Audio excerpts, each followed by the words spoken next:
Thanks for joining. This is our third thUp in conversation event. So we're so thrilled to have you here and really excited to have you here, Allison, and can't wait for, our conversation today. Before we get started, I'm just going to give a brief overview of our thUp initiative here at Insticator, as well as a bit of background on Allison's impressive career background. Great.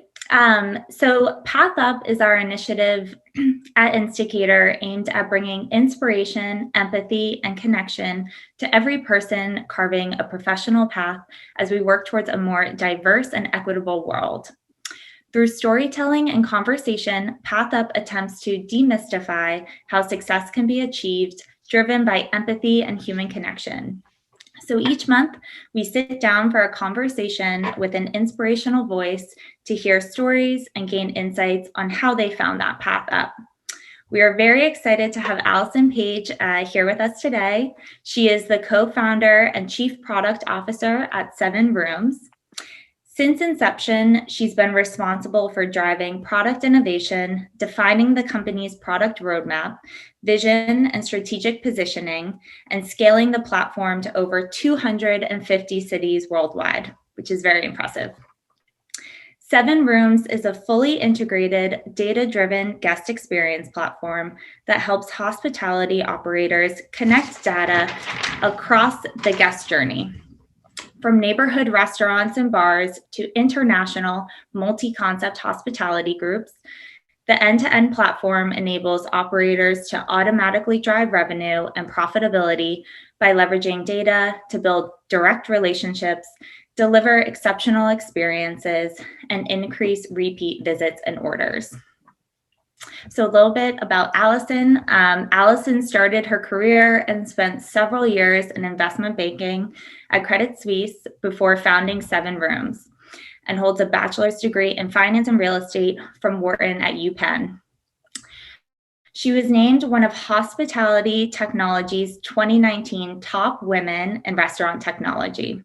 She also currently sits on the board of the Pillsbury Institute for Hospitality Entrepreneurship at Cornell and is on the board of directors of Red Robin Gourmet Burger. Welcome again. So as the title suggests, we are in conversation with Allison today, and we want you all to be a part of the conversation too, for anyone who's dialing in. This is meant to be informal, so feel free to join the conversation. At any time, you can raise your hand in the Zoom menu if you want to ask a question or learn more about a particular topic that we're covering. We'll also reserve some time at the end for questions as well. So with that being said, let's get started. Welcome again, Allison. So happy to have you here today. Thank you. Thanks for having me. Yeah, of course. So our thUp series, highlights the ways that people shape their professional path to achieve success. So really focusing on the journey to how they got there. So I'd love to start by asking a bit about your background. So specifically, where did you grow up? What inspired you as a child? And ultimately, how did those around you influence, the path that you decided to choose? Yeah, so I grew up in a little tiny town about 20 miles outside New York City. It was a really boring but nice place to grow up. And I feel like things were a lot simpler those days. We didn't have cell phones and social media. We didn't have pandemics. So I really remember about my childhood just being really busy all the time. I was an athlete. I played sports year round. I was always running from school to practice. I had so many odd jobs here and there, working after practice and then, staying up late to get all of my homework done.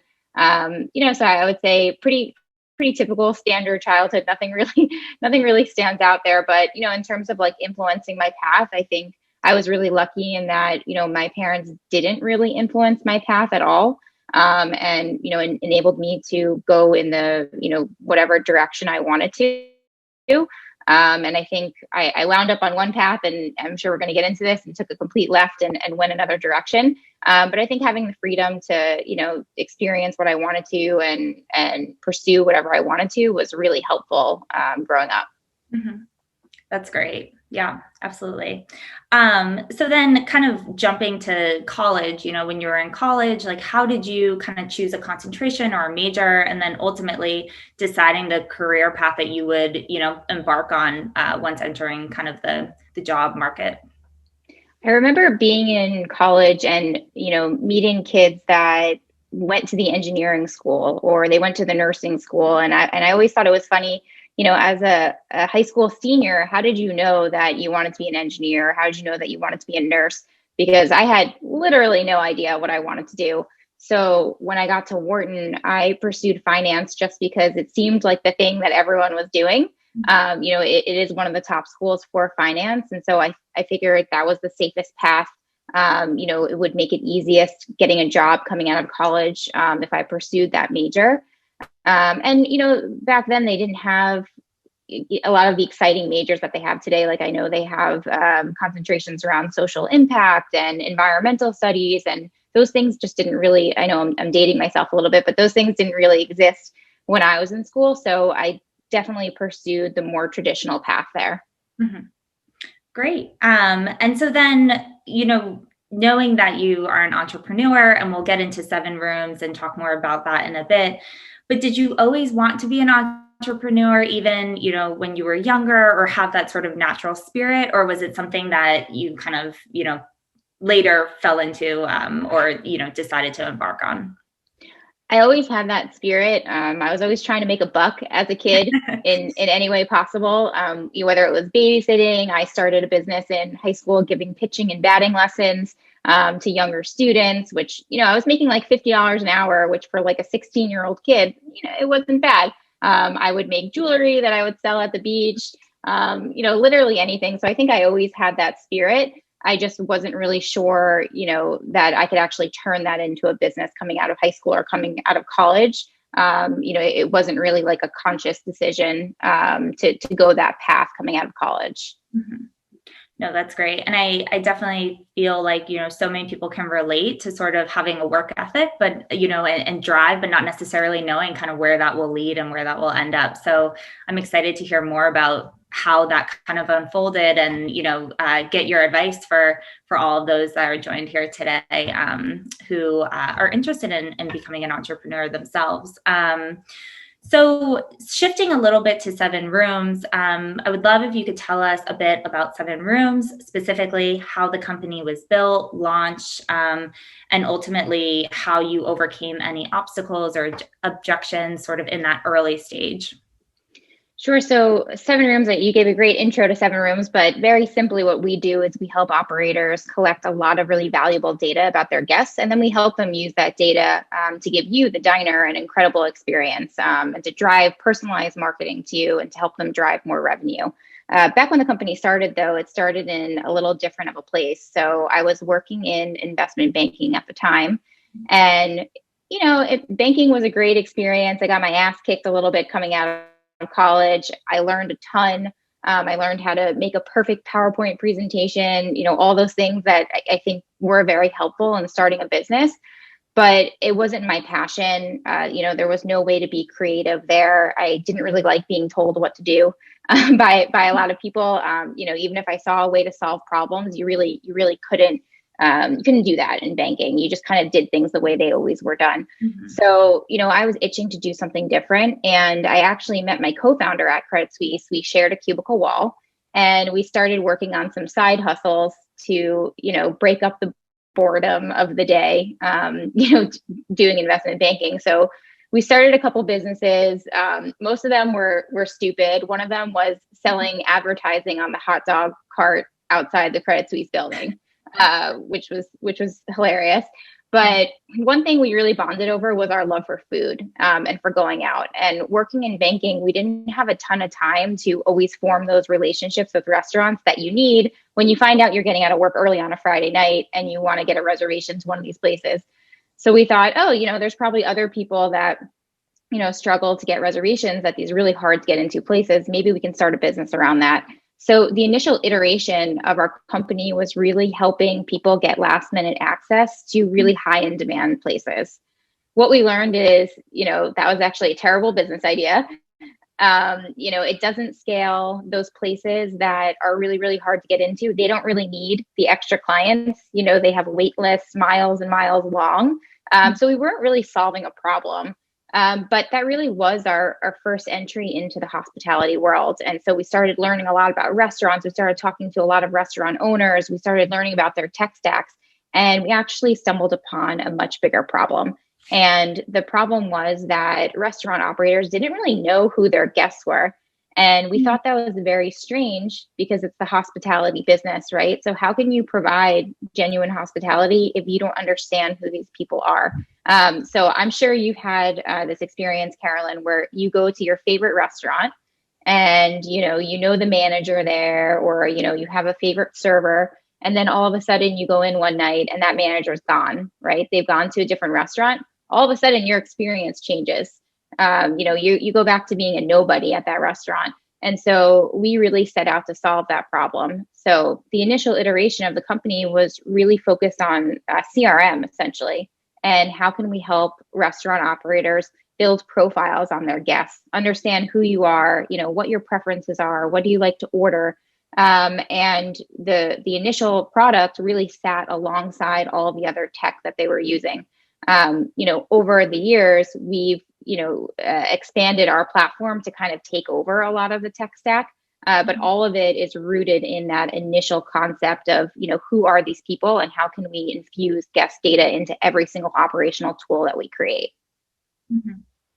That's great. And I think that's so powerful to be able to really personalize that experience, especially since dining is, people's downtime and you want to relax, and to be able to have that sort of personal connection with, places that you love going, I think is great. So you started with your co-founder and you were both kind of doing it on the side or in between work and kind of feeling out sort of what was the best path to go upon.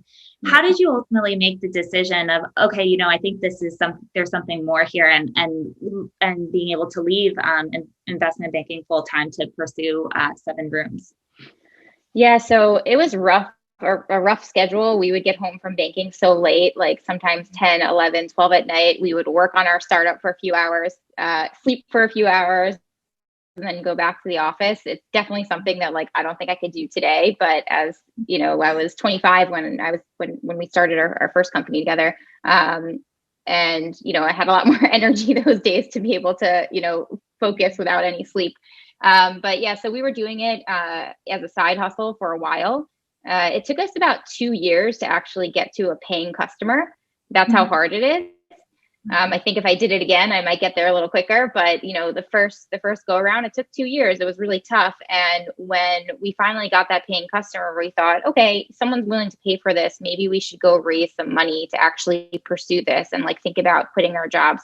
It's very, very hard to get something off the ground when you're just working on it a few hours here and there, and you have a whole other full-time job that you have to tend to.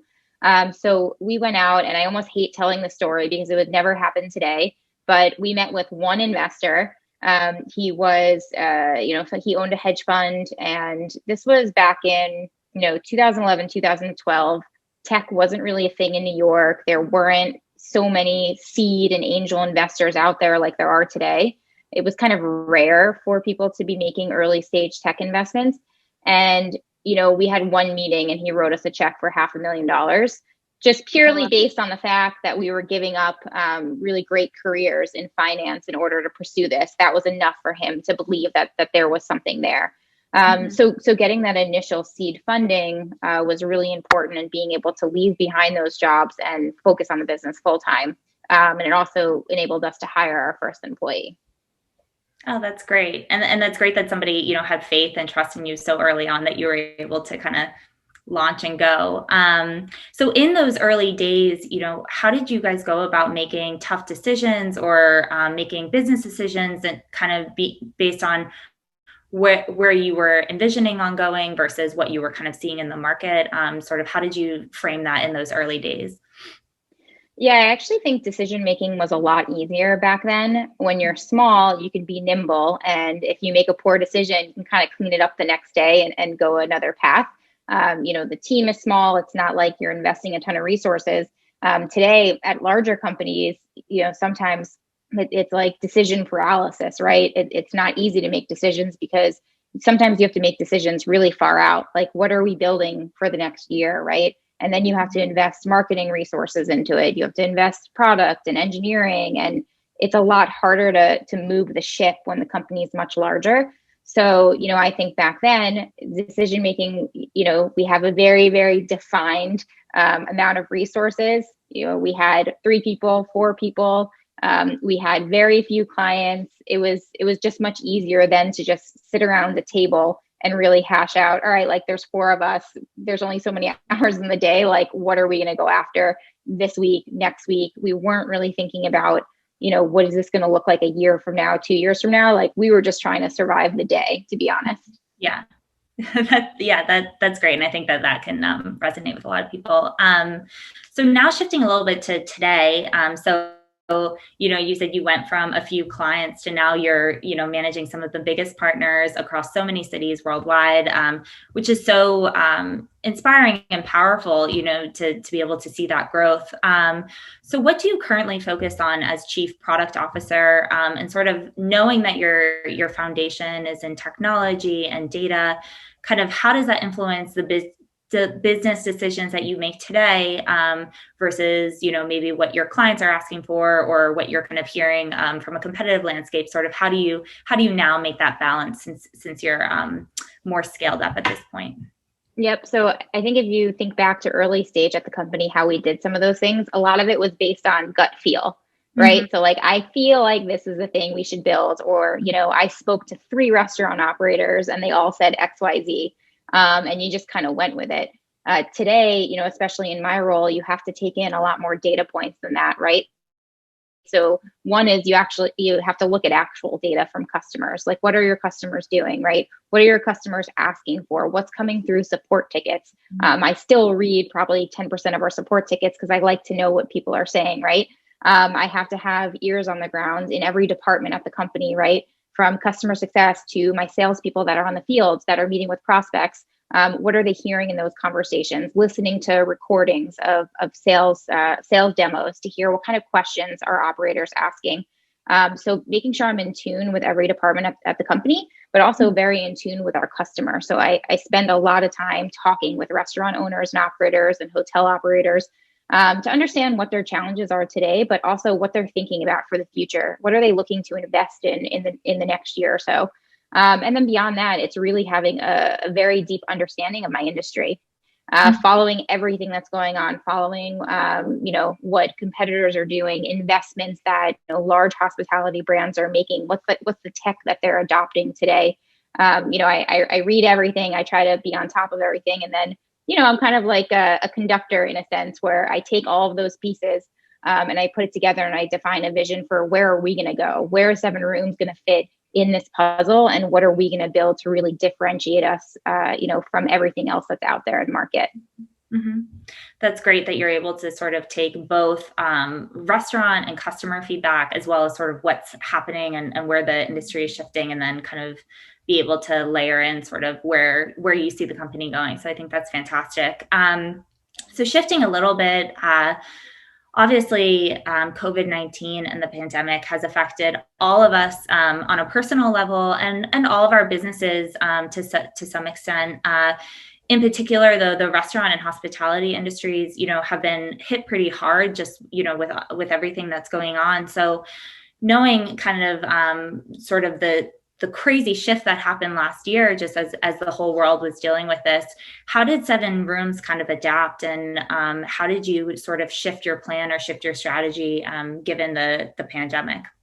Yeah, it's a great question. So, when the pandemic hit, I think we all, were hoping it wasn't going to be as bad as it actually was.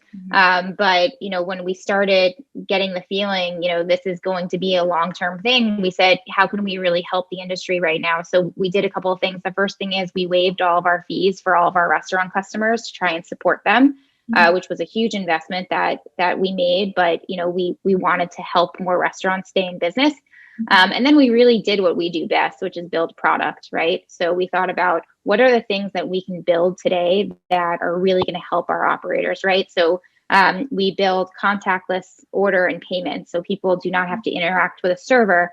to be able to put an order in. We built ways to virtually check in at a restaurant, so you can alert a restaurant that you're there from your car in the parking lot, so you don't have to interact with the host stand.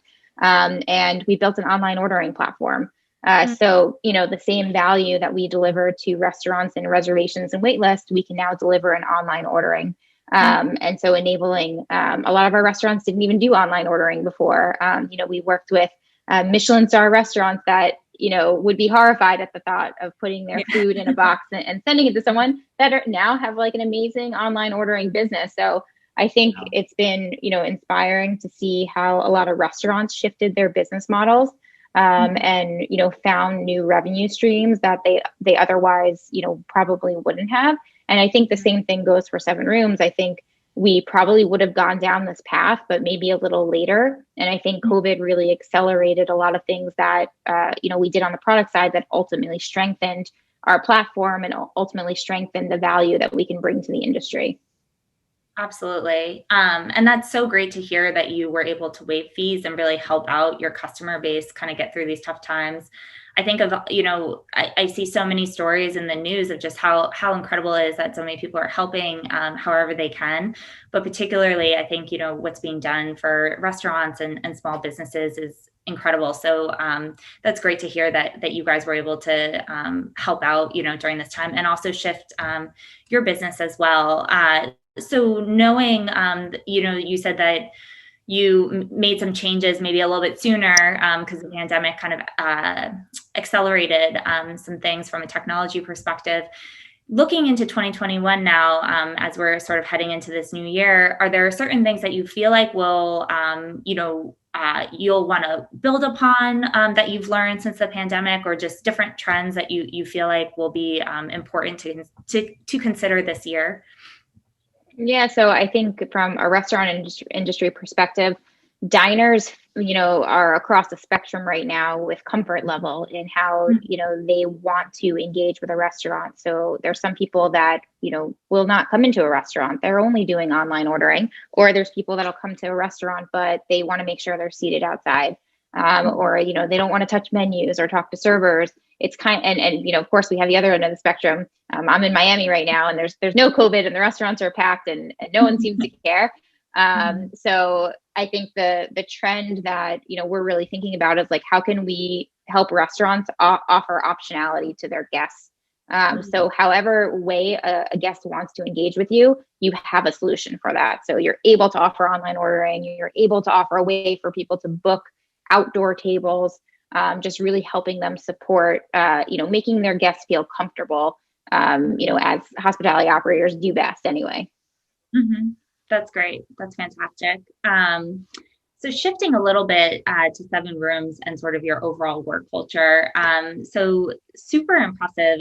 SevenRooms was recognized this past year as part of Forbes America's Best Startup Employers.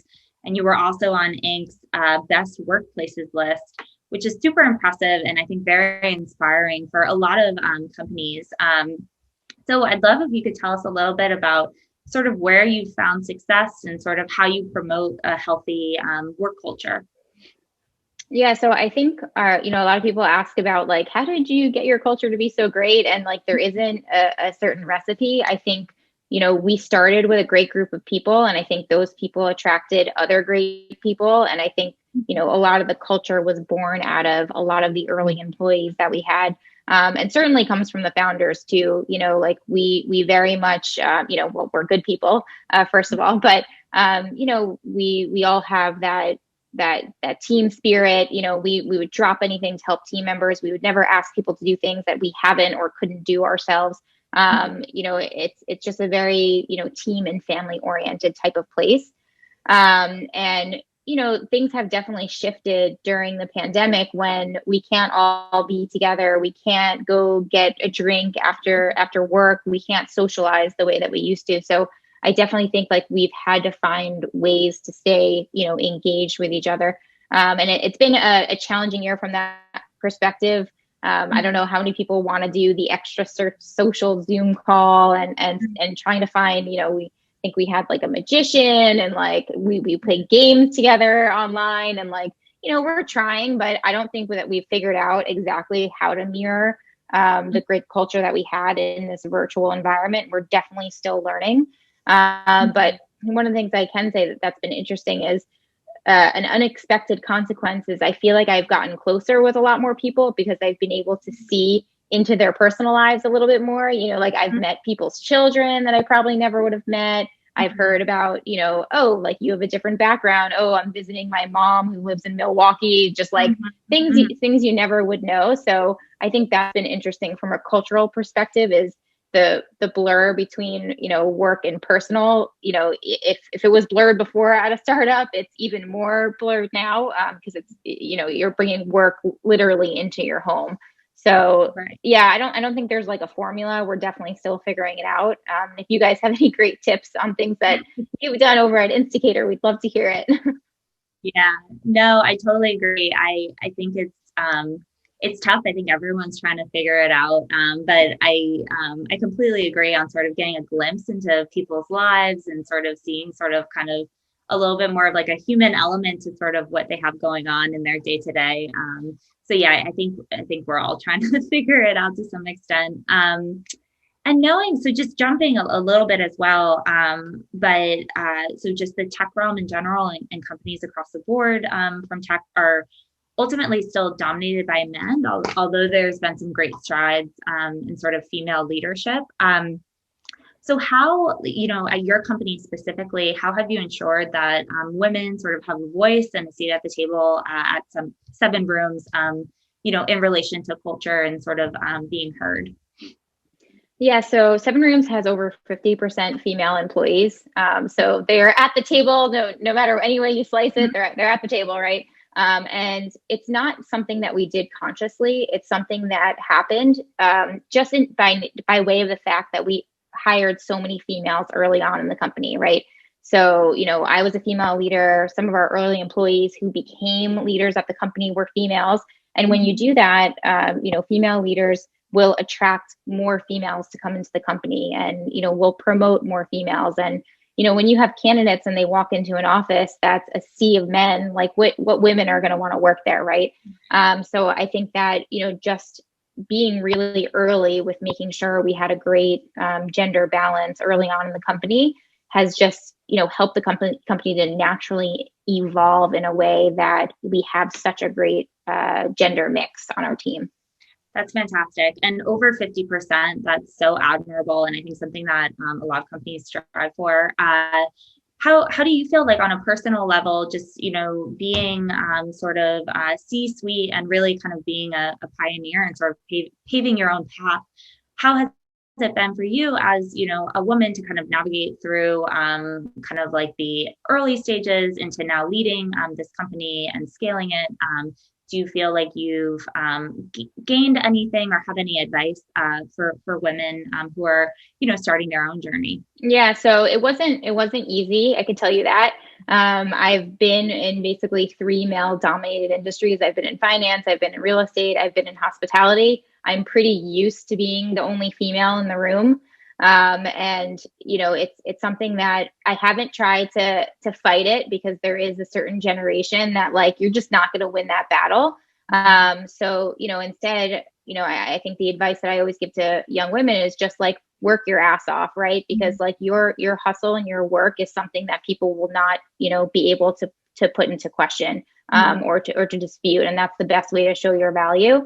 And the other thing that I think is important is, if you are at a company that does have, predominantly male environment, finding an ally of sorts, like, so who is that male in the company that can speak up for you in places that you don't feel like you can speak up for, who can throw your name in the hat, when it's time for a promotion and they're putting candidates into the hat, right? Like who is that person that's going to be your sponsor effectively?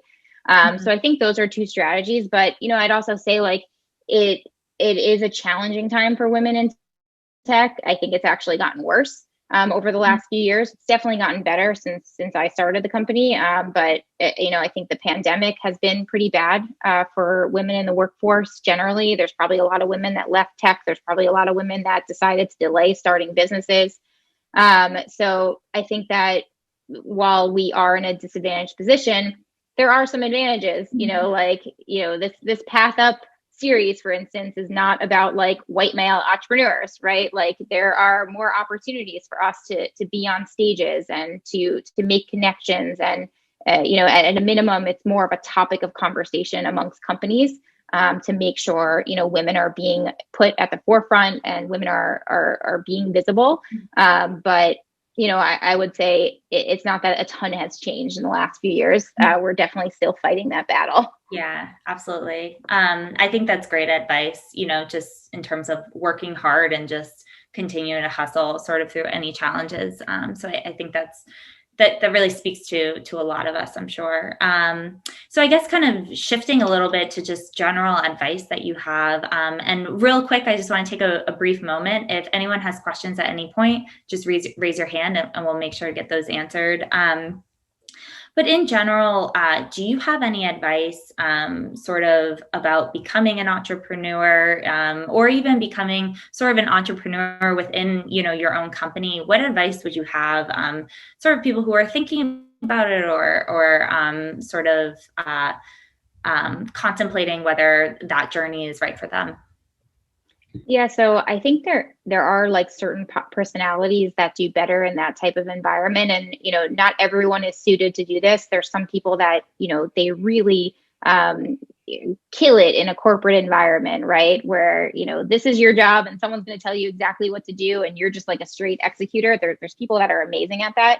I think people that want to pursue the entrepreneurial path, they have to be a little bit more comfortable with instability.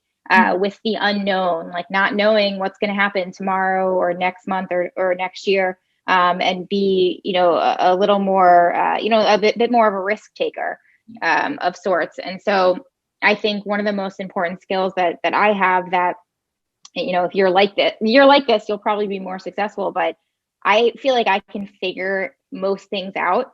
I may not be able to do everything, but when we were starting the business, we needed someone to do design, right? I was the most creative person. I did the first iterations of the product in PowerPoint because as a banker, that's all I knew, right? I can't tell you how useful Google was in this journey in Googling, like, how do you put people on payroll? How do you hire people? How do you write a contract? How do you, and so if you have that personality where, you're just like thirsty for knowledge and you're willing to roll up your sleeves and actually figure it out, I think that you would have a pretty high chance for success. Mm-hmm. That's great. That's fantastic. Great. And then also, sort of in that capacity as well, like, if you're, sorry, I'm trying to think of how to phrase, if you maybe became sort of an entrepreneur or sort of started a side hustle and it failed ultimately. I know you mentioned earlier that you and your coworker tried out a couple different things and some things didn't work so well, like the hot dog advertising, whereas, now you're sort of taking off with SevenRooms. What advice would you have for people who maybe tried something and failed or, kind of were told no, at some point? What advice would you have for them? Yeah, trying something and failing is always better than doing nothing. And, you learn so much from failure. We learned a lesson that when you're starting the business, you actually have to solve a real problem, on like both sides, there has to be, a problem that you're solving. And if we hadn't tried the other business, we never would have learned that lesson, right? If we hadn't tried that first business, we never would have learned anything about the restaurant industry, or anything about restaurant tech. So, the initial idea is probably going to be wrong. Do you know how rare it is to have an idea and that winds up being, your home run? Mm-hmm. Look at it like any successful company. I guarantee you they started out in a completely different place with a completely different idea. So it's better to just get the boat in the water. And if you fall on your face, like, that's cool. Like, what can you learn and apply to, the next thing that you're doing? And even if you're, working at another company, I would much rather my teammates be trying stuff, iterating on stuff, and falling flat on their face, than just sitting back and being like, oh yeah, there's a problem there.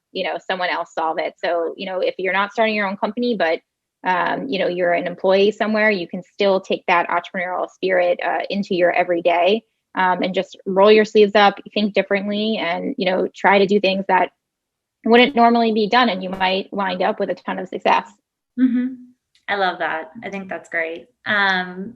Great. So I think before we kind of round out and open to questions, just from a personal perspective, so, we're kicking off 2021. I know there's been so many like memes and everything from 2020 heading into 2021, and a lot of hope there, and optimism as we sort of head into this new year. So normally kicking off, a lot of people discuss sort of getting in the right mindset, maintaining a healthy routine, managing stress, and sort of overall work-life balance. I'd love to hear if you have any advice or tips or tricks that have worked well for you, that other people can gain as well. Yeah. So I'll start by saying that I'm like the worst person to ask about work-life balance because I have not figured it out. Before the pandemic, I think I was like on the path there, but my whole life is invested in the restaurant industry, which has been crazy over the past year.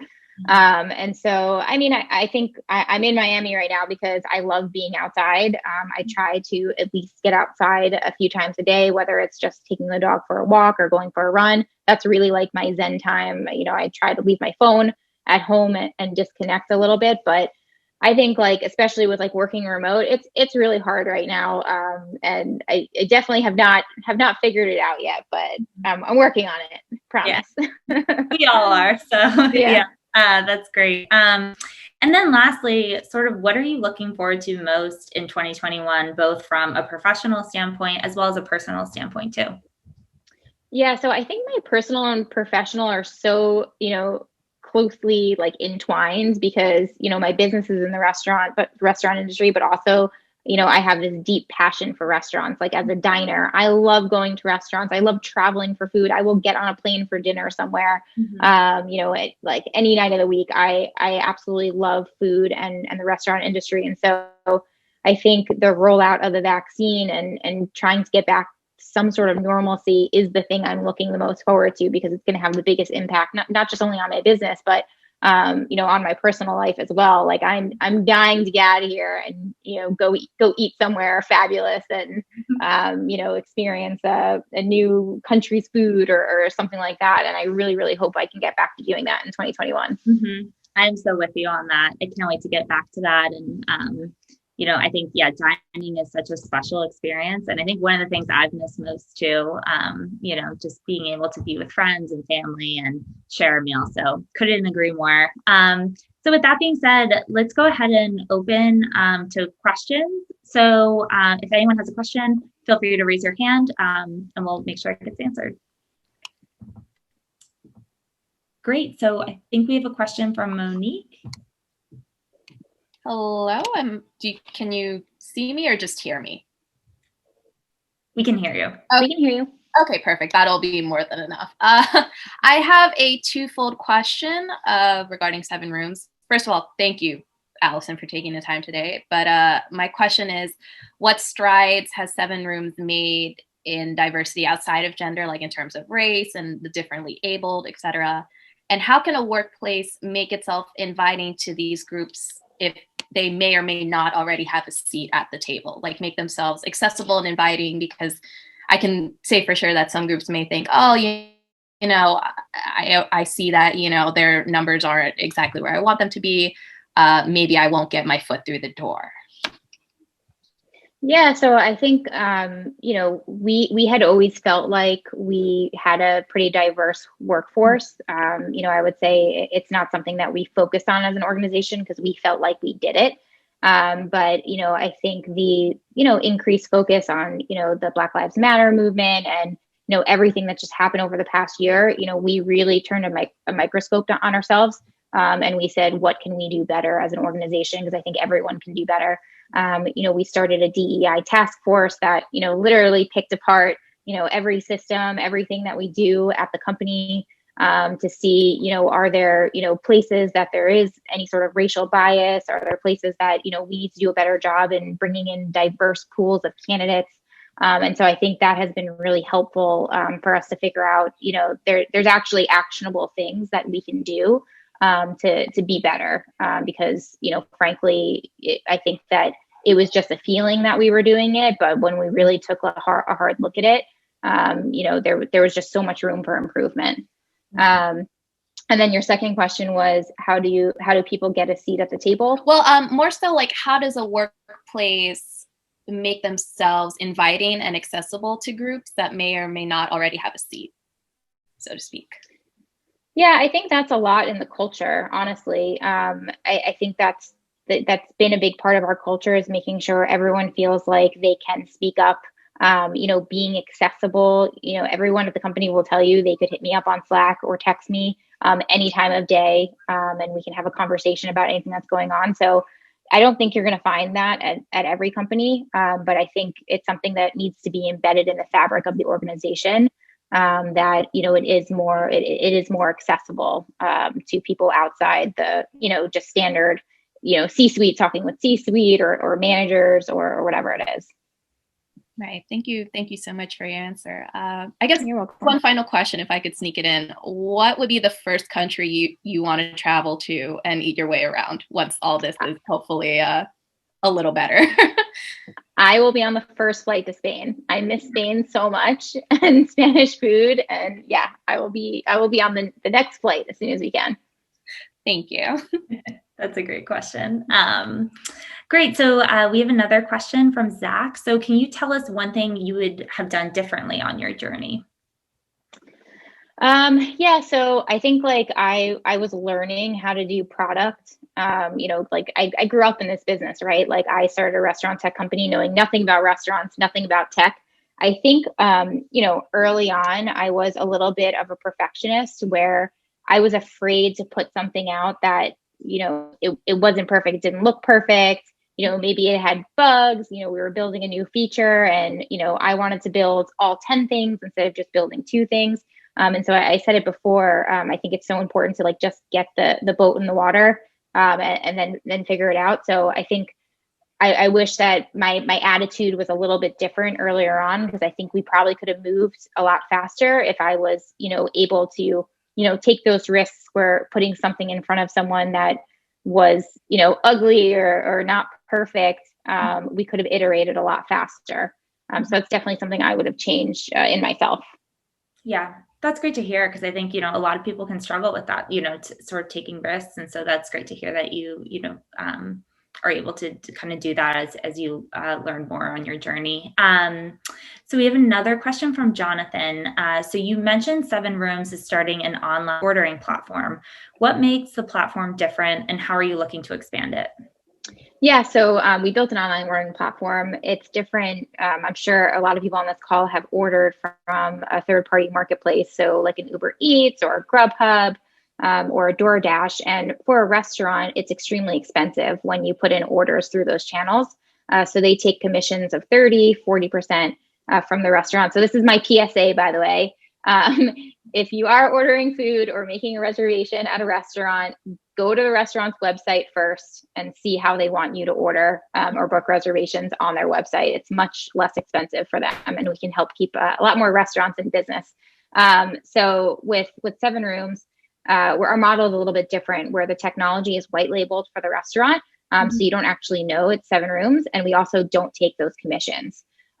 So for a restaurant, it's much cheaper to take delivery, and then they also get to own all the guest data, right? So they can understand who Carolyn is.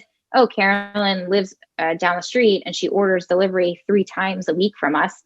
That's really valuable information for the restaurant to know, and they can change your experience ordering online if they have that data and that information. So it's a very different model than what's out there today. So yeah, order direct, book direct, everyone. That's great to know. Great takeaway too. I didn't realize, but yeah, that's awesome. So another question from Gary, what were the biggest impacts of pivoting through COVID, both good and bad?